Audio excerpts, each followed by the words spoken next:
وأشهد أن محمدا عبده ورسوله أرسله بالهدى ودين الحق ليظهره على الدين كله ولو كره المشركون. اللهم صل على محمد وعلى آل محمد كما صليت على إبراهيم وعلى آل إبراهيم إنك حميد مجيد. اللهم بارك على محمد وعلى آل محمد كما باركت على إبراهيم وعلى آل إبراهيم إنك حميد مجيد. أما بعد فإن خير الكلام كلام الله وخير الهدي هدي محمد صلى الله عليه وسلم وشر الأمور محدثاتها وكل محدثة بدعة وكل بدعة في النار. أعوذ بالله من الشيطان الرجيم. بسم الله الرحمن الرحيم. الذين قال لهم الناس إن الناس قد جمعوا لكم فاخشوهم وزادهم إيمانا وقالوا حسبنا الله ونعم الوكيل. أيها الإخوان أوصيكم بتقوى الله.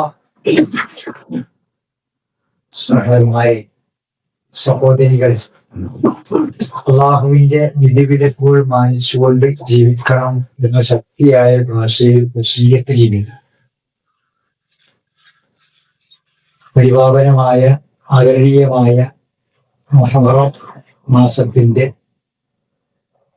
നമുക്ക് ഉൾക്കൊള്ളാനുള്ള പാഠം ക്ഷമയുടെയും സഹനത്തിന്റെയും അർപ്പണത്തിന്റെയും ത്യാഗത്തിന്റെയും പാഠമാണ്. വിശ്വയുടെ ഹിജ്റ ചരിത്രപരമായി വിശദീകരിക്കാനല്ല ഉദ്ദേശിക്കുന്നത്, മറിച്ച് ഹിജ്റയിലെ വിശ്വയുടെ യാത്രയിലെ അതിന്റെ ആസൂത്രണങ്ങളുടെ ഒക്കെ ചില നുറുങ്ങു ചിന്തകൾ മാത്രം വിവരിക്കാനാണ് ഉദ്ദേശിക്കുന്നത്. ത്യാഗമാണ്, സമർപ്പണമാണ് കഴിഞ്ഞ മാസങ്ങളിലുമൊക്കെ നമ്മളേറെ ചർച്ച ചെയ്തത്. ദുൽഹിജ്ജ മാസത്തിലെ അതിലെ കേന്ദ്ര ബിന്ദു ആനായ ഖലീലുള്ളാഹി ഇബ്രാഹിം അലൈഹിസ്സലാമാണ്. ഇതിനായി ഇബ്രാഹിം അലൈഹിസ്സലാമിനെ പോലെ തന്നെ ഒരു സ്ത്രീ സാന്നിധ്യവും നമ്മൾ ചർച്ച ചെയ്യുന്ന ഹാജറിന്റെ ചരിത്രം, അതും ത്യാഗത്തിൻ്റെത്, സമർപ്പണത്തിൻ്റെത്, ആവശ്യമായ പ്രായോഗിക ബുദ്ധിയുടേതാണ്. അതുപോലെ ഹിജ്റയിലും കുറെ മഹിളാ രത്നങ്ങളെ പലരും ത്യജിച്ച, സഹിച്ച, ക്ഷമിച്ച ഒക്കെ ആളുകളെ നോക്കുക സാധിക്കും. നബിയുടെ ഹിജ്റ വളരെ രഹസ്യമായി, വളരെ സ്വകാര്യതയിലാണ്. റസൂലുള്ളാഹിനെ കൊല്ലാൻ വേണ്ടി തീരുമാനമെടുത്ത സമയത്താണ് നബി സല്ലല്ലാഹു അലൈഹി വസല്ലം ഹിജ്റ പോകുന്നത്. ആ കാര്യത്തെ പരാമർശിച്ചുകൊണ്ട് ഖുർആൻ സൂറ അൻഫാലിലൂടെ നിറമുണ്ട്. വൈദ് യംകുറു ബികല്ലദീന കഫറു ലിയസ്ബിതുക ഔ ലിയഖ്തുലൂക ഔ ലിയഖ്രിജൂക. അവിശ്വാസികൾ തന്ത്രം മെനഞ്ഞ സന്ദർഭം, താങ്കളെ ഇവിടെ പിടിച്ചു വെക്കുക, അല്ലെങ്കിൽ യഖ്തുലൂക കൊന്നു കഴിക്കുക, ഔ ലിയഖ്രിജൂക അല്ലെങ്കിൽ നാട് കടത്തുക. യംകുറൂന അവരിങ്ങനെ തന്ത്രം ആവിഷ്കരിച്ചു. യംകുറുല്ലാഹു അള്ളാഹു വേറൊരു തന്ത്രവും ആവിഷ്കരിച്ചു. അല്ലാഹു ഖൈറുൽ മാക്കിരീൻ, ഏറ്റവും വലിയ തന്ത്രശാലിയും അള്ളാഹു തന്നെയാണ്. ഇവിടെ പിടിച്ചു നിർത്തുക, പോകാൻ സമ്മതിക്കരുത്. ഹിജ്റ ഒറ്റ പലപ്പോഴായി പലരായി പോയത്. ഒരൊറ്റ ദിവസം എല്ലാവരോടും കൂടി പോവുകയാണ്. നാട്ടില് അള്ളാഹ്ക്ക് മാത്രം അബാദത്ത് ചെയ്ത് ജീവിക്കാനുള്ള സ്വാതന്ത്ര്യം നഷ്ടപ്പെട്ടപ്പോ നബി സല്ലല്ലാഹു അലൈഹി വസല്ലം സ്വാതന്ത്ര്യമുള്ള നാടിനെ കുറിച്ച് അന്വേഷിച്ചുകൊണ്ടിരിക്കുക. സഹാബികൾ ആദ്യം ഹബശീനിയിലേക്ക് പോകും. അവിടെ രക്ഷയില്ലാതെ തിരിച്ചു കൊഴിഞ്ഞു. പിന്നീട് നബി സല്ലല്ലാഹു അലൈഹി വസല്ലമയുടെ ബന്ധുക്കളുള്ള അമ്മാന്റെ നാട്ടിൽ അമ്മാവന്മാരുടെ നാടായ ത്വായിഫിലേക്ക് പോകും. അവിടെയും ആട്ടി പുറത്താക്കുകയും അവഹേളിക്കുകയും തെറിവിളിക്കുകയും കല്ലെറിയുകയും ചെയ്ത് അവിടുന്ന് ആട്ടിവിട്ട് അവസാനമാണ് ദീനയിലേക്ക് ഹിജ്റ വന്നത്. അല്ലാഹുവിന്റെ റസൂല് അമ്മാവന്മാരുള്ള നാട്ടിലേക്ക് ചെന്നത് പ്രതീക്ഷയോടുകൂടിയാണ്. അപ്പോഴേക്കും ഒരു ആശ്വാസം കിട്ടും ഇവരുടെ ഭാഗത്തുനിന്ന് ലഭിച്ചില്ല. എന്നിട്ടും അല്ലാഹുവിന്റെ റസൂല് ക്ഷുഭിതനായില്ല, ഇവരോട് പണങ്ങിയില്ല.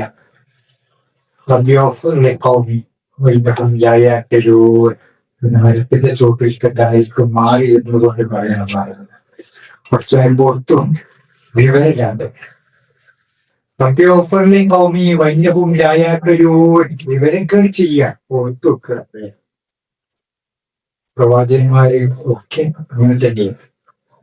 എന്റെ സമൂഹത്തിന് എതിരിൽ പ്രാർത്ഥിക്കുന്നവരായിരിക്കും വിവരമില്ലാത്തവര വ്യക്തി കൊടുക്കുക എന്നിങ്ങനെ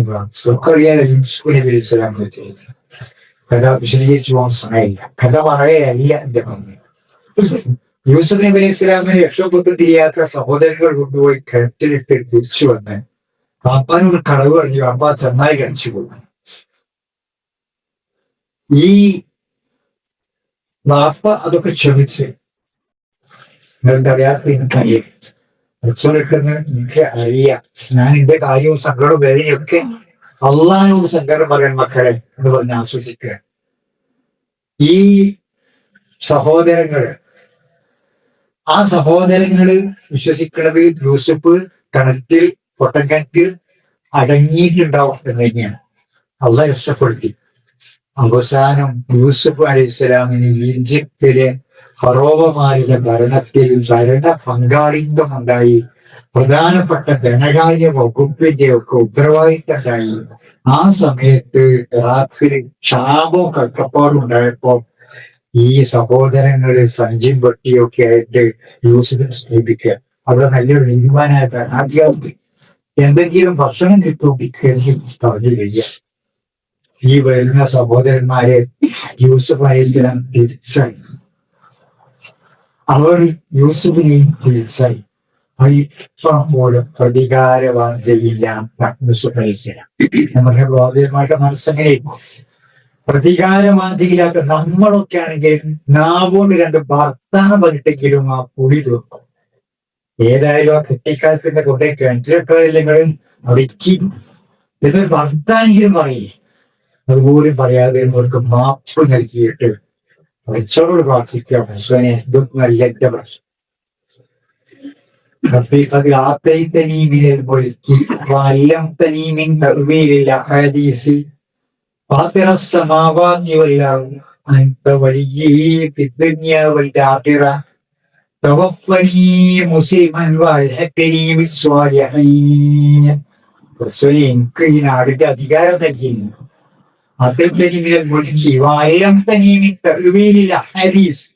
സ്വപ്ന വ്യാഖ്യാനം പഠിപ്പിച്ചിരുന്നു. ജയിലിൽ സ്വപ്നം കണ്ടതും ചെയ്യാത്ത കുറ്റത്തിന് ജയിലിൽ പോകേണ്ടതൊക്കെ കഥ പറയില്ല. ആ സ്വപ്നങ്ങളുടെ താഴ്വീയ വ്യാഖ്യാനം പഠിപ്പിച്ചിരുന്നു. മറ്റാർക്ക് കൊടുക്കാത്ത ഈ അറിവ് മിശ്രമി കൊടുത്ത് എടുത്തു പറയാൻ ബാധ്യത സമാവാദ്യമല്ലാതെ ആകാശഭൂമിയുടെ സിട്ടാവായ ഹസ്ബേ അനന്ത വലിയ ഈ ലോകത്തും പരലോകത്തും നീയാണ് ഇതിന്റെ വലിയ. അത് പറഞ്ഞിട്ട് ആവശ്യം പറയാം, ഡിമാൻഡ് പറയാം.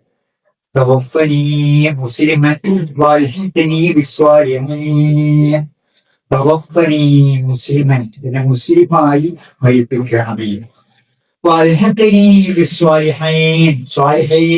ചേർക്കണമേ വന്നത് ഈ സഹോദരന്മാരോട് ഒരു പ്രതികാര ബുദ്ധിയും ഇല്ലാതെ അവർക്ക് മാപ്പ് നൽകിയിട്ട് പ്രശ്നെ ഞാൻ മുസ്ലിമായി മരിക്കണം, അഥവാ മരിപ്പോളം മുസ്ലിമായി ജീവിപ്പിക്കണം, സ്വാലിഹീങ്ങൾ ചേർക്കണമേ എന്ന് പ്രാർത്ഥിക്കുക. ഇവർ അള്ളാഹുവിന്റെ റസൂല് കേരളത്തിൽ ആയിക്കങ്ങനെ ചോര ഒലിച്ച് പായിക്കോളും. തബ്യോഫുൽ ഖൗമി വഇന്നഹും ലാ യഅഖിലൂൻ. അപ്പൊ ഇവിടെ ഈ മുഹമ്മദിനെ കുറിച്ചൊക്കെ അല്ലെങ്കിൽ കൊല്ലണം, അല്ലെങ്കിൽ കുറിച്ച് നാടി കടത്തണം എന്ന് തീരുമാനിച്ച ഈ കുതന്ത്രത്തെ അള്ളാഹു വിളിക്കുന്നത് അള്ളാഹുവിന്റെ റസൂൽ അതീവ രഹസ്യമായി വളരെ സ്വകാര്യമായി ഹിജ്റ പോകാൻ അതിന് മുമ്പ് പോകാനുള്ള ആളുകളൊക്കെ പറഞ്ഞയച്ചു. അതിനു മുമ്പ് മദീനയിൽ ചെന്നാലുള്ള സൗകര്യത്തിന് വേണ്ടി കടമൊഴിച്ച് ഉടമ്പടി ഉണ്ടാക്കി തലേ കൊല്ലം ഒന്ന് ഹജ്ജിന് വന്ന ആളുകളുമായി രഹസ്യമായി റസൂലുള്ളാഹി സംസാരിച്ച് 70ഓളം ആളുകൾ, 72 ആളുകൾ തന്റെ പറഞ്ഞു. ആ ആളുകളുമായിട്ട് ഒരു ധാരണ മദീനയിലേക്ക് റസൂലുള്ളാഹിയെ അവർ സ്വീകരിക്കാൻ തയ്യാറായി. അവിടെ ചെന്നാലുണ്ടാകുന്ന ഉടമ്പടിയും കരാറും ഒക്കെ നൽകിയതിനു ശേഷം രഹസ്യമായി രാത്രിയിൽ അള്ളാഹുവിന്റെ റസൂല് ഹിജ്റ പുറപ്പെടുക. ഞാൻ ആ ഹിജ്റയിലെ ചില ആസൂത്രണങ്ങൾ സൂചിപ്പിക്കാൻ അക്കമൊക്കെ പറയണം. ഒന്ന്, ഓടം കൂട്ടുന്നത് ഏറ്റവും അടുത്ത കൂട്ടുക. വിശ്വസിക്കുക, ഒരു വലിയ സംഭവമാണ്. പോണ വഴിക്ക് ഇടിച്ചാൽ കൊല്ലും, മുസ്ലിം കൊല്ലും എന്ന് ഉറപ്പായി. അപ്പൊ വീട് വാങ്ങി കൊല്ലാൻ വേണ്ടി അവരുടെ തീരുമാനം. നമ്മള് ഋഷി കുടുംബത്തിൽപ്പെട്ട ആളാ മുഹമ്മദ്. അബ്ദുൽ മുത്തലിബിന്റെ പേരക്കുട്ടിയ മുഹമ്മദ്. അങ്ങനെ സ്വപ്നാലുണ്ടാവുന്ന ചിലപ്പോ ഭവിഷ്യത്തും ഇവർ ഓർക്കുന്നുണ്ട്. അതുകൊണ്ട് എല്ലാ ഗോത്രത്തിൽ നിന്നും മല്ലന്മാരായ ഓരോരുത്തരുടെ വീതം പങ്കെടുത്തിട്ട് ഒരു കൂട്ടക്കൊലം, ഒരു ആൾക്കൂട്ടക്കൊല നടത്താമെന്ന് തീരുമാനിക്കുന്നത്. അങ്ങനെ തീരുമാനിച്ച സമയത്താണ് റസൂലുള്ളാഹി അലി റളിയല്ലാഹുവിന്റെ വീട്ടിൽ കടത്തിയിട്ട് രാത്രി പുറപ്പെടുന്നത്. ആ കൂടെ കൂട്ടാൻ വേണ്ടി തീരുമാനിച്ചത് ഏറ്റവും അടുത്ത വിശ്വസ്തനായ അബൂബക്കർ. ഇതിനു മുമ്പ് ഞാൻ പോട്ടെ സർവത്വം സമ്മതിച്ചിട്ടുണ്ട്, മദീനയിലേക്ക് പോട്ടെ, ആയിട്ടില്ല. അല്ലാഹു നിനക്ക് ഒരു കൂട്ടുകാരത്തെ ഉണ്ടാവും എന്ന അർത്ഥത്തിൽ തന്നെ. രണ്ട്, ആ ഫിലിപ്പിൽ കിടക്കുന്നത് പിതൃവ്യ പുത്രനാണ്. അലിഹു പിതൃവ്യ പുത്രനാണ്. അപ്പൊ അടുത്ത ഭക്തികളെ തന്നെയാണ് മറ്റൊന്ന് രാത്രിയാണ് പുറപ്പെടുന്നത്. നാലാമത്തത് പുറപ്പെട്ട് നേരെ പോവുകയില്ല. മദീനയുടെ എതിർഭാഗത്തുള്ള സൗറുൽ ഗുഹയ്ക്ക് 2 ദിവസം ഒളിഞ്ഞിരിക്കാൻ വേണ്ടി തീരുമാനിക്കുക. 3-ാമത്തെ ദിവസമാണ് ഇതിനവിടുന്ന് പുറപ്പെട്ടു. ആദ്യത്തെ 2 ദിവസം ശത്രുക്കൾ കൈക്കപ്പൊയ്യുണ്ട്. ആ പാച്ചിലൊക്കെ കഴിഞ്ഞിട്ട് പുറപ്പെടാൻ വേണ്ടി അവിടെ പോയി തങ്ങുന്നത് ഒക്കെ വളരെ ആസൂത്രിതമാണ് പറയാൻ വേണ്ടി ഞാൻ പറഞ്ഞത്. ആ ഗുഹയിലേക്ക് അബൂബക്കറിന്റെ മകൾ അസ്മാ ഭക്ഷണം കൊടുത്തു. അസ്മാവന ചരിത്രത്തിൽ ഇവർ അറിയപ്പെടുന്നത് രാത്രി നത്താത്തയിൽ 2 അരപ്പട്ടയുടെ കുടമാണ്. ഇങ്ങനെ പറയാൻ കാരണം ഇതര പോകുന്ന ദിവസം ആ ഗുഹയിൽ നിന്ന് പുറപ്പെടുന്ന ദിവസം ഭക്ഷണമായി ചെന്നിട്ട് ഒട്ടകങ്ങളുടെ ഈ ഭക്ഷണം പൊതി കെട്ടി വെക്കാൻ വേണ്ടി കയറ് കിട്ടുന്നില്ല. ഭൂമിയിൽ കിട്ടൂലല്ലോ, ആ ഗുഹയിലേക്ക് കിട്ടൂലല്ലോ. അപ്പൊ അവരുടെ പ്രായോഗിക ബുദ്ധി അവർ ഉത്ത വസ്ത്രത്തിന്റെ അരയിൽ കെട്ടുന്ന കയറ് നടുക്ക് കീഴിൽ 2ആക്കി കീഴിലെടുത്ത് ആ 2 കീറിന്റെ ഉടമാനന്റെ വീടിന്റെ ചരിത്രത്തിൽ ഇതിനവർ അറിയപ്പെടുന്നത് പ്രായോഗിക ബുദ്ധി. അങ്ങനെ സ്ത്രീകൾക്ക് ചെറുക്കാൻ കഴിയില്ല, രചിക്കാൻ കഴിയില്ല. സ്ത്രീകൾക്ക് മനക്കെടുത്തുണ്ടാവില്ല, ആത്മവിശ്വാസം ഉണ്ടാവില്ല, പ്രായോഗിക ബുദ്ധി ഉണ്ടാവില്ല, അവിവേകം ചെയ്യുന്നൊക്കെ ഇതൊക്കെ പറയാം. ഇതൊക്കെ സ്ത്രീകൾക്കുണ്ടാവുന്നുണ്ട്. ബുദ്ധിയും വിവേകവും തീരുമാനവും ധൈര്യമുള്ള സ്ത്രീകളാണെങ്കിൽ ഇതൊക്കെ ഉണ്ടാവും. ഇതിൻ്റെ അകത്ത് നീ പറഞ്ഞതൊന്നും ഇല്ലാത്തവർക്ക് നല്ല ആത്മവിശ്വാസവും നല്ല കരുത്തുറ്റ ഈമാനും വിജ്ഞാനവും ഭാര്യബോധ തന്റെയൊക്കെ ഉള്ള സ്ത്രീകൾക്ക് നല്ല പ്രായോഗിക ബുദ്ധി ഉണ്ടാവും. അസ്മാവ് തന്നെ ഭക്ഷണം എത്തിച്ചു കൊടുക്കും. അതുപോലെ അബ്ദുള്ളന്റെ മകൻ അബ്ദുള്ള ഈ 2 ദിവസവും അബ്ദുള്ളന്റെ ഡ്യൂട്ടി പിന്നെ മക്കൾക്ക് ആയക്കടയിലൊക്കെ നല്ല സഞ്ചരിച്ചിട്ട് അവരുടെ തീരുമാനങ്ങളൊക്കെ അന്വേഷിക്കാൻ എന്താണ് ഇവരുടെ നിലപാട് എന്ന് പിന്നെ അന്വേഷിക്കുന്ന CID-കളൊക്കെ ആ വിവരങ്ങൾ രാത്രി ആരും അറിയാതെ പതുക്കെ അവിടെ വിവരം അബ്ദുള്ള നടന്നു പോയ വഴികൾ മനസ്സിലാകാതിരിക്കാൻ വേണ്ടി ആ അബൂഖലാഹിന്റെ അടിമ വൃത്യൻ ആമിർ ബിൻ ഫുഹൈർ ആ വഴിക്ക് ആട്ടിൻകൂട്ടത്തിൽ പോകും. ആട്ടിൻകൂട്ടം രാവിലെ ആട്ടിൻകൂട്ടത്ത് കൊണ്ടുപോകും. എന്നിട്ട് ആട്ടിൻകൂട്ടത്തെ കൊണ്ടുപോയി രണ്ട് ലക്ഷ്യങ്ങൾ. ഒന്ന് ഈ അബ്ദുള്ളയുടെ കാലടി മായ്ച്ചു കളയുന്നു. രണ്ടാമത്തത് റസൂലുള്ളാഹിക്ക് പാല് കറന്നു കൊടുക്കുക. രണ്ടാമത്തിനായ പാലും കറന്നു കൊടുക്കുന്നത്. അപ്പോ ഇതൊക്കെ വളരെ ഞാൻ പറഞ്ഞത് വളരെ പിന്നെ പ്ലാനിങ്ങോട് കൂടിയാണ്.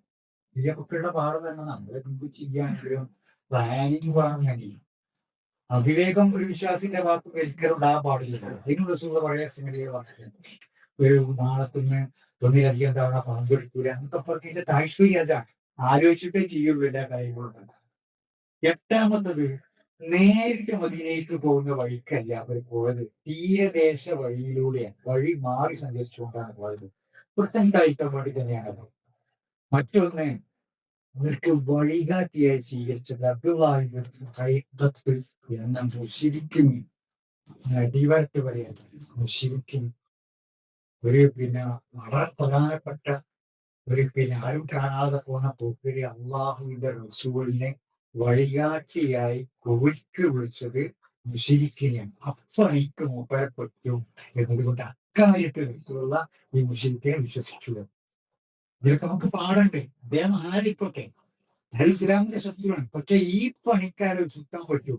അതുകൊണ്ട് മദീനയ്ക്കുള്ള പിന്നെ വഴി അയക്കാൻ വേണ്ടി അബ്ദുള്ളാഹിബ്നെ വഴികാട്ടിയെ വെച്ചു.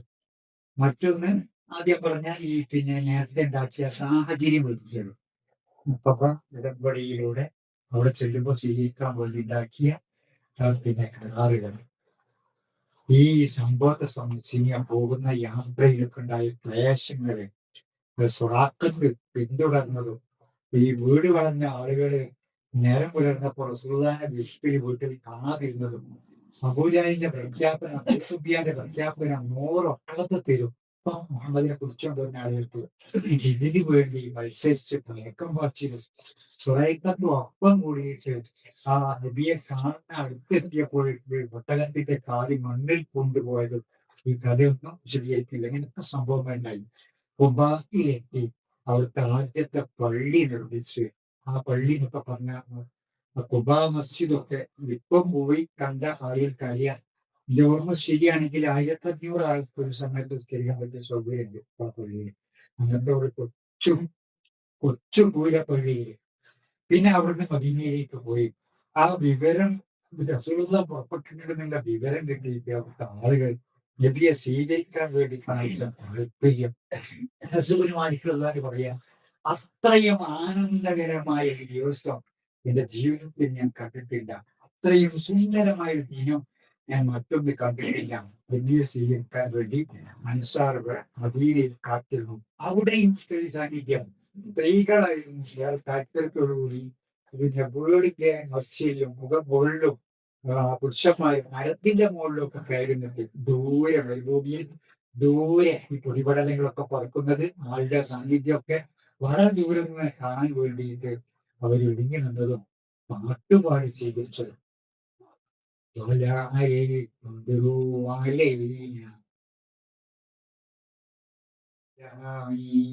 وجب الشكر علينا ما دام هداي أيها المبعوث فينا جئت بأمر المطاع جئت شرفت المدينة.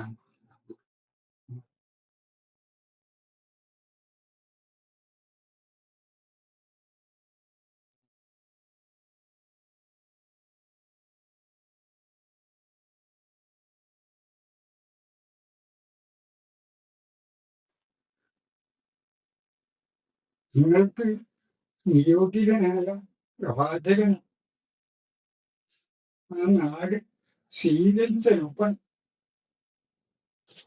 നിങ്ങളൊക്കെ പ്രതിപക്ഷ നിങ്ങളുടെ വിശ്വാസ് അള്ളാഹുവിങ്കിൽ നിന്ന് ഞങ്ങൾക്ക് നിയോഗിതനായ ഈ വിധായി കാലിവരയുടെ അപ്പുറത്ത് ഇതാ ഞങ്ങൾക്കൊരു ചന്ദ്രൻ ഉദിച്ചിരിക്കുന്നു. സ്വീകരിക്കപ്പെടാൻ നിർബന്ധമായ കാര്യങ്ങളുമായാണ് പ്രവാചകൻ വന്നത്. പ്രവാചകന് മദീനയിലേക്ക് മർഹബൻ യാ ഹൈറ ദാഇ, വെൽക്കം ടു മദീന പ്രവാചകരെ എന്ന് പറഞ്ഞ് സ്വീകരിക്കുന്ന ഇവിടുത്തെ സുള്ളതിന് അതിഥിയായി കിട്ടാൻ വേണ്ടി ഇവർക്ക് അന്ത താല്പര്യവും ഈ ചെന്ന മുഹാജിറുകൾക്ക് അവരുടെ വീട് പങ്കുവെച്ചു കൊടുക്കുന്നത്, ഭക്ഷണം പങ്കുവെച്ചു കൊടുക്കുന്നത്, വസ്ത്രം പങ്കുവെച്ചു കൊടുക്കുന്നത്, കൊടുക്കാനുണ്ടായിട്ടില്ല ഉള്ളയിലെ വീടുകൾക്ക്. ഇങ്ങനെ അന്യരുടെ ഔദാര്യം സ്വീകരിക്കാൻ താല്പര്യമില്ലാത്ത മുഹാജിറുകൾ ഞങ്ങൾക്ക് അങ്ങാടി കാണിച്ചെന്നാക്കത്, ഞങ്ങൾ കച്ചവടം നടത്തി ജീവിച്ചോളാം, നിങ്ങൾക്ക് അങ്ങാടി കാണിച്ചെന്നാ മതി. ഉപജീവനത്തിന് മറ്റുള്ളവരുടെ സഹായം ആഗ്രഹിക്കാത്ത, എന്നാൽ എന്തും നൽകാൻ തയ്യാറുള്ള അനുസാരം ലോക ചരിത്രത്തിൽ തുല്യതയില്ലാത്ത സാഹോദര്യമാണ് മുഹാജിറുകളും അൻസാറുകളും തമ്മിലുണ്ടായത്. ഈ പ്രവാസികൾ സ്വീകരിക്കാൻ അവർ കാണിച്ച താല്പര്യം ആലോചിച്ചു. ഇതൊക്കെയാണ് ഇസ്ലാമിന്റെ സാഹോദര്യം. അവിടെ ഉണ്ടായിരുന്ന ഹദറജ് രണ്ട് ഗോത്രങ്ങളെ പിന്നെ റസൂലുള്ള യോജിപ്പിച്ചു. അവർ പരസ്പരം ശത്രുക്കളായിരുന്നു. ഔസും ഹദറജും രണ്ട് സഹോദരങ്ങളുടെ പേരാണ്. ഗോത്രങ്ങളൊക്കെ അറിയപ്പെടുന്ന അങ്ങനെയാണല്ലോ. രണ്ട് സഹോദരങ്ങളുടെ പേരാണ്. അവരുടെ മക്കളെയാണ് പിന്നെ ആ ഗോത്രം അറിയപ്പെട്ടത്. റസൂലിന്റെ ഗോത്രം ഖുറൈശി ഗോത്രം എന്നറിയല്ലോ. ഖുറൈശ് എന്നൊരു മനുഷ്യന്റെ പേരാണ്. റസൂലുള്ളാന്റെ ഉപ്പപ്പന്മാരിങ്ങനെ അബ്ദുള്ള, അബ്ദുൽ മുത്തലിബ്, അബ്ദുൽ മനാഫ്, ഹുസൈൻ, മാലിക് ഇങ്ങനെ എണ്ണി പോകുമ്പോൾ 10ാമത്തെ ഉപ്പാപ്പ ആ 10ാമത്തെ വയ്യാപ്പാക്ക് ഖുറൈശ് എന്നൊരു സ്ഥാനപ്പേരുണ്ടായിരുന്നു. ആ പേരിലാണ് ഖുറൈശികൾ അറിയപ്പെടുന്നത്. ഞാൻ പറഞ്ഞത് ഈ ഇസ്രായേലുമായി ബന്ധപ്പെട്ടവരെ ത്യാഗത്തിന്റെ പ്രയോഗം ദീന് ശരിക്കും അനുസരിച്ച് കഴിഞ്ഞാൽ, ആ ദീനിന് വേണ്ടി ജീവിക്കാൻ തയ്യാറായി കഴിഞ്ഞാൽ ഏറെ ക്ഷമിക്കുകയും സഹിക്കുകയും ഒക്കെ ചെയ്യേണ്ടതുണ്ട്. ത്യജിക്കുക, ത്യാഗം, ആ മലയാള വാക്കിന്റെ അർത്ഥം ത്യജിക്കുക, ഒഴിവാക്കുകയാണല്ലോ. അപ്പൊ നമ്മുടെ താല്പര്യത്തെ അള്ളാഹ്ക്ക് വേണ്ടി, അള്ളാന്റെ ദീനിന് വേണ്ടി, അല്ലെങ്കിൽ മറ്റൊരാൾക്ക് വേണ്ടി ഒഴിവാക്കുന്നതിനാണ് ത്യാഗം എന്ന് പറയുന്നത്. നമുക്ക് ആവശ്യമായ സമയത്ത് നമ്മുടെ ഒരു താല്പര്യത്തെ മറ്റൊരാൾക്ക് വേണ്ടി, മറ്റൊരു രോഗിക്ക് വേണ്ടി മെഡിക്കൽ കോളേജിൽ നമ്മൾ ഉറക്കൊഴിക്കേണ്ടി വന്നാൽ നമ്മുടെ ഉറക്കിനെ നമ്മൾ ത്യജിക്കുന്നത് രോഗിക്ക് വേണ്ടി, അത് ത്യാഗമാണ്. നമുക്ക് ആവശ്യമുള്ള പണം മറ്റൊരാൾക്ക് അതിനേക്കാൾ ആവശ്യമായി വന്നപ്പോൾ അയാൾക്ക് നൽകുന്നതാണ് നമ്മുടെ ആവശ്യത്തെ ത്യജിച്ചിട്ട് ത്യാഗം എന്ന് പറഞ്ഞത്.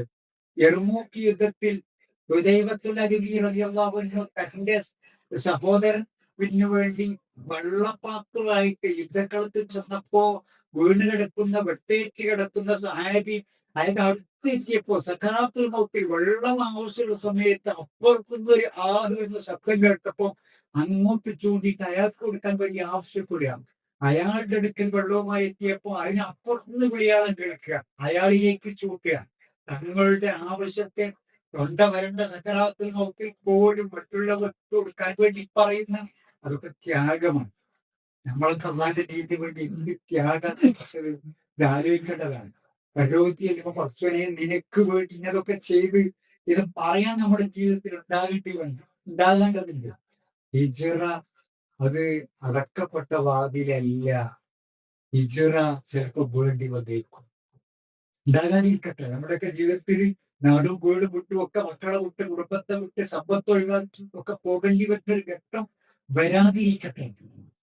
الذين توفاهم الملائكة ظالمي أنفسهم قالوا فيما كنتم قالوا كنا مستضعفين في الأرض قالوا ألم تكن أرض الله واسعة فتهاجروا بها. അക്രമികളായ മനുഷ്യന്മാരെ അള്ളാഹുവിന്റെ മലായിക്കത്ത് മരിപ്പിക്കുന്ന സമയത്ത് ചോദിക്കും, കാലു ഭീമ പുട്ടും. ചെറുക്കി ജീവിച്ച ആളുകളോടായി ചോദ്യം, കാലു ഭീമ പുട്ടു, എത്തേ നിങ്ങളുടെ അവസ്ഥ? കാലു അവർ മറുപടി പറയും, ഞങ്ങൾ ഭൂമിയിൽ ദുർബലരായിരുന്നോ, ഞങ്ങൾക്ക് സ്വാധീനല്ലേ, അതുകൊണ്ട് ഇവരുടെയൊക്കെ ചെൽപ്പടിയിൽ ഞങ്ങൾ അങ്ങനെ ജീവിച്ചു. അപ്പോൾ അള്ളാന്റെ മലപ്പോഴ ചോദ്യം, അലം തക്കുൻ അർളുല്ലാഹി വാസിഅത്തൻ ഫതുഹാജിറൂ ഫിഹാ, അള്ളാന്റെ ഭൂമി വിശാലമായിട്ടില്ലേ കൂട്ടരെ, നിങ്ങൾക്ക് ഹിജ്റ പോയിക്കൂടെയുന്ന, ഹിജ്റ പോയിക്കൂടെയുന്ന, അള്ളാന്റെ ഭൂമി വിശാലമായിരുന്നില്ലേ എന്നുള്ളത്. എന്നാലും ശിർക്ക് ചെയ്ത് ശിർക്കിൽ അടിമപ്പെട്ട് ജീവിക്കേണ്ടിയില്ലായിരുന്നല്ലോ ഇസ്രായേൽ ഇങ്ങനെ ഒരുപാട് സംഭവങ്ങൾ നമ്മൾ പഠിക്കേണ്ടതുണ്ട്. അസ്മാ റളിയല്ലാഹുവിനെ പോലെ അബൂബക്കറിന്റെ മകൾ ആയിഷ റളിയല്ലാഹു അൻഹ ആകൊരു നാലാളെ സംഭവം അറിയുള്ളൂ. അബൂബക്കറിന്റെ മകൾ അസ്മാ, അബൂബക്കറിന്റെ മകൻ അബ്ദുള്ള, അതുപോലെ ഈ പിന്നെ ആമിർ ഇബ്നു ഫുഹൈർ എന്ന ഭൃത്യൻ, ആയിഷ അബൂബക്കറിന്റെ മകള് റസൂലുള്ളാഹി വിവാഹം കഴിച്ചിട്ടില്ല. അതിന്റെയൊക്കെ മുമ്പുള്ള അവസ്ഥ. അപ്പോ ഇത്രയും ആളുകൾ മാത്രം അറിഞ്ഞുകൊണ്ടുള്ള വളരെ രഹസ്യമായ ഹിജ്റ, ഇതിലുള്ള പാഠങ്ങൾ അള്ളാന്റെ ദീനിന്റെ മാർഗത്തിൽ ഇങ്ങനെ ചിലപ്പോൾ ചെയ്യേണ്ടി വരും എന്നാണ്. ഇതിൽ ഞാൻ പറഞ്ഞത് പിന്നെ കുട്ടികൾ സഹിച്ചിട്ടുണ്ട്, സ്ത്രീകൾ സഹിച്ചിട്ടുണ്ട്. അസ്മാദ് റളിയല്ലാഹു ഈ ഈ പിന്നെ ബാബാടെ കീഴിയൊക്കെ കൈ കൊടുത്ത അസ്മാദ് റളിയല്ലാഹു തന്നെ ഹിജ്റ പോകാനവർക്ക് അവസരം ഉണ്ടായില്ല. പിന്നെ ഒളിച്ചോടിയവർ പോവുകയാണ്. ഗർഭിണിയായാണ് അസ്മാ റളിയല്ലാഹു പോണത്. ഗർഭിണിയായി ഹുബൈയിലെത്തിയപ്പോഴാണ് അവിടെ നിന്നാണ് അസ്മാ റളിയല്ലാഹു അവരെ കണ്ടുമുട്ടുന്നത്. അതിന് ആദ്യം ജനിച്ച കുട്ടി അസ്മാ റളിയല്ലാഹുവിന്റെ മകൻ അബ്ദുള്ളയാണ്. ഇതൊക്കെ ഒന്ന് സങ്കല്പിച്ചപ്പോൾ മരുഭൂമിയിലൂടെ ഗർഭിണിയായ പെണ്ണിന്റെ ശത്രുക്കൾക്ക് പിടുത്തം കൊടുക്കാത്ത ആ യാത്രയിലൊക്കെ ത്യാഗം ഇത്ര വലുതാണ്. ഇദ്ദേഹം പറഞ്ഞത് നമ്മളൊന്നും ത്യാഗം സഹിച്ചിട്ടില്ല.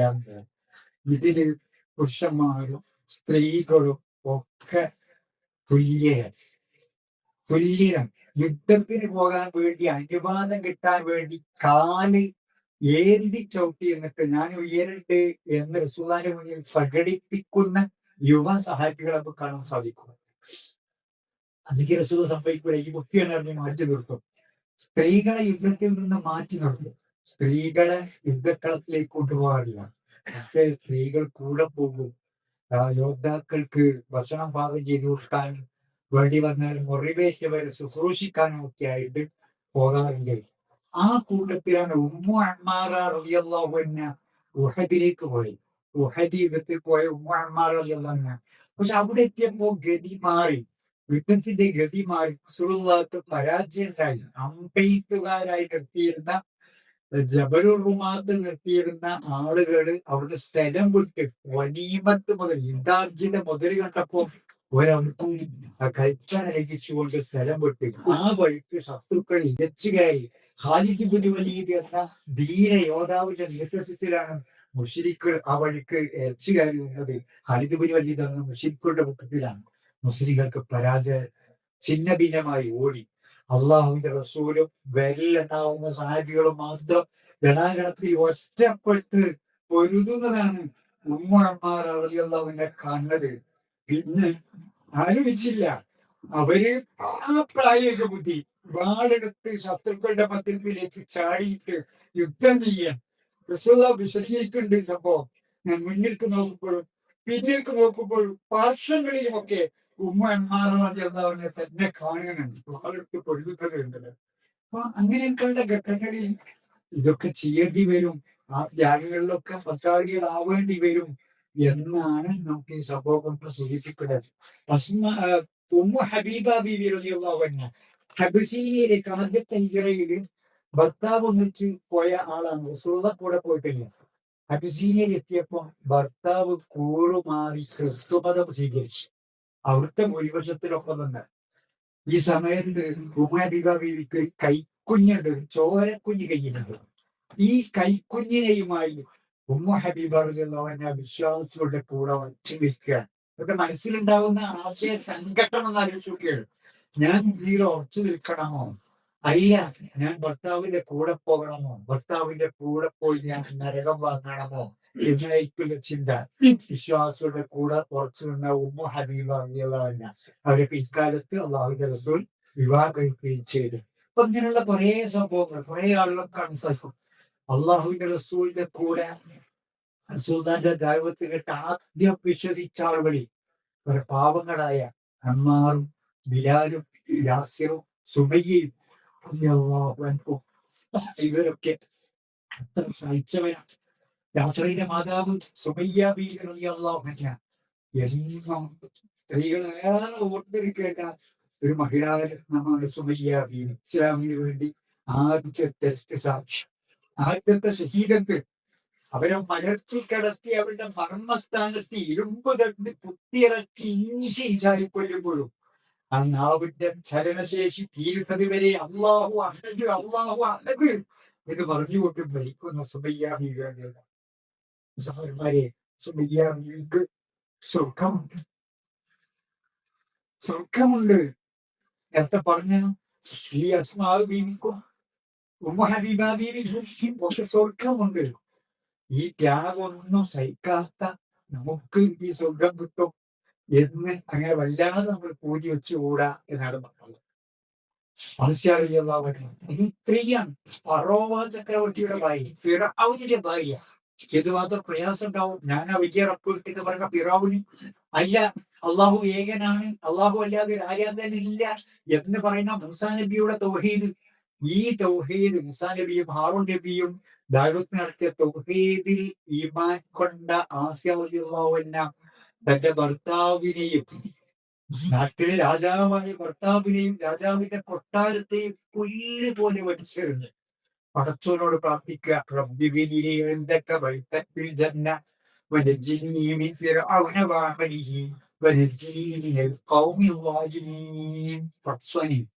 നിന്റെ അടുക്കൽ സ്വർഗം എനിക്കൊരു വീടുണ്ടാക്കി തരണമേ. ഈ ഫിറഔനിൽ നിന്നും അവന്റെ ആളുകളിൽ നിന്നും എന്നെ നീ രക്ഷപ്പെടുത്തണമേ. സഹോദരന്മാരെ, ഇതൊക്കെ കഷ്ടപ്പാടിന്റേതാണ്, ത്യാഗത്തിന്റേതാണ്, കണ്ണീരിന്റേതാണ്, ക്ഷമയുടേതാണ്. അവർക്ക് സ്വർഗമുണ്ട്. നഷ്ടപ്പെടാൻ ഒന്നുമില്ല. അള്ളാഹുവിന്റെ റസൂലിന്റെ അടുക്കൽ വന്നിട്ട് റസൂലുള്ള ക്ഷമയുടെ നെല്ലിപ്പടിയും കഴിഞ്ഞ് ഞങ്ങൾക്ക് വേണ്ടി ദ്വാ ചെയ്യുന്നില്ലേ എന്ന ചോദ്യത്തിന് അള്ളാഹു റസൂല് പറഞ്ഞ ആശ്വാസവാക്ക്, യാസിർ കുടുംബമേ ക്ഷമിക്കുക, നിങ്ങൾക്ക് സ്വർഗമുണ്ട് എന്നാണ്. സ്വർഗം ഉണ്ടാവും എന്ന് ഉറപ്പായി ക്ഷമിക്കാൻ സഹിക്കാനൊക്കെ ഞാൻ പറഞ്ഞത് ചെറിയ ത്യാഗങ്ങളെങ്കിലും ഒക്കെ നമ്മുടെ ജീവിതത്തിൽ അള്ളാഹിനോട് ക്ലൈമായിട്ട് പറയാനായാൽ കുടുങ്ങണ നേരത്തെ അത് എടുത്തു പറയാൻ സാധിക്കും. പക്ഷേ നിനക്ക് വേണ്ടിയാണ് ഞാൻ ഇന്ന സംഗതി സഹിച്ചിരുന്നത്, ചെയ്തിരുന്നത്, അതുകൊണ്ട് ഇപ്പൊ ഞാൻ കുടുങ്ങിയും എന്നെ സഹായിക്കാനാണ്. ജീവിതത്തിന്റെ ഏതെങ്കിലും ഒരു റെയിൽവേ ഗേറ്റിൽ നമ്മൾ കുടുങ്ങും, രക്ഷപ്പെടാൻ മാർഗമില്ലാത്ത അവസ്ഥയിൽ കുടുങ്ങും. ആ കുടുങ്ങുന്ന സമയത്ത് അള്ളാഹിനോട് പറയാൻ പറ്റും, ഇന്ന സംഗതിയാണ് ചെയ്ത് നിനക്ക് വേണ്ടി പഠിച്ചവനെ നിന്റെ പ്രീതിയാണ് കഴിച്ചു, ഞാൻ ഇപ്പൊ കുടുങ്ങിയ റബ്ബേ എന്നെ രക്ഷപ്പെടുത്തണേ എന്ന് പറയാൻ കഴിവുണ്ടാകുന്ന അല്ലാഹു സുബ്ഹാനഹു വ തആല ത്യാഗം സഹിക്കാനും ക്ഷമിക്കാനും ഒക്കെയുള്ള നല്ല മനസ്സ്, ഈമാനികമായ വളർച്ച നമുക്ക് പ്രധാനമായും.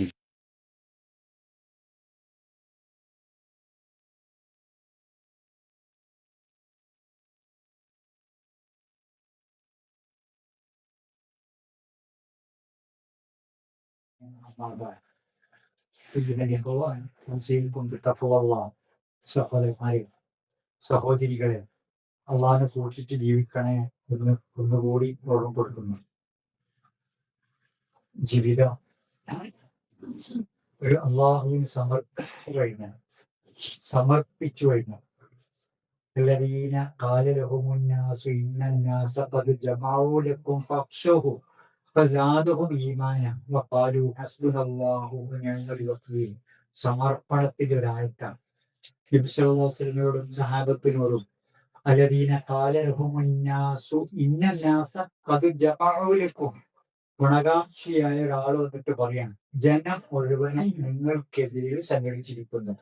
ഇന്നന്നാസ കഫി ജമാഉലക്കും, ആളുകളൊക്കെ നിങ്ങൾക്കെതിരെ സംഘടിച്ചിരിക്കുന്നു. ഫഖ്ശൗഹും, ഇപ്പൊ പേടിക്കണം, എല്ലാവരും നിങ്ങൾക്കെതിരാണ്, ഒരു പേടിക്കണം.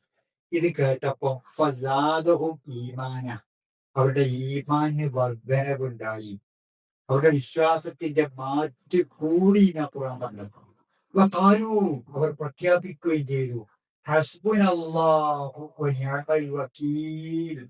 ഹസ്ബുനല്ലാഹ്, നമുക്ക് അല്ലാഹ് മതി.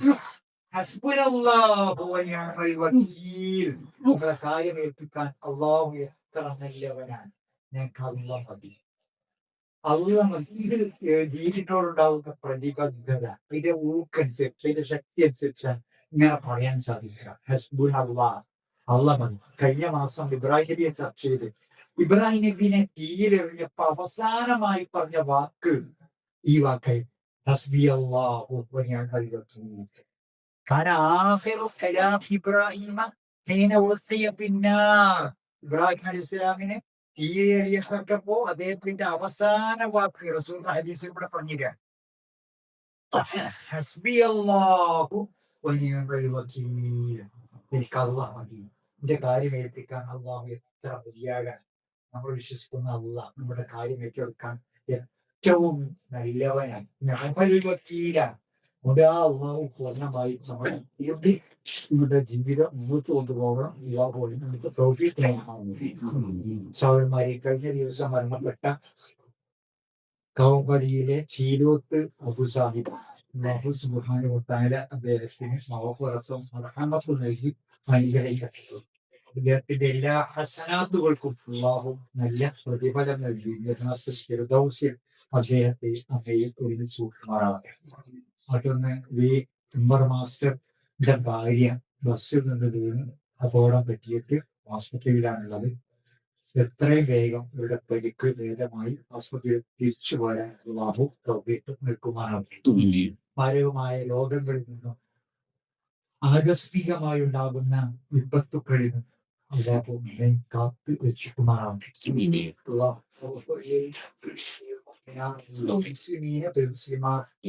اللهم اهدنا الى الكتاب والسنه واهدنا مع الايمان والتوبه. اللهم اعز الاسلام والمسلمين واذل الشرك والمشركين. اللهم اجرنا من النار. اللهم اجرنا من النار. اللهم اجرنا من النار.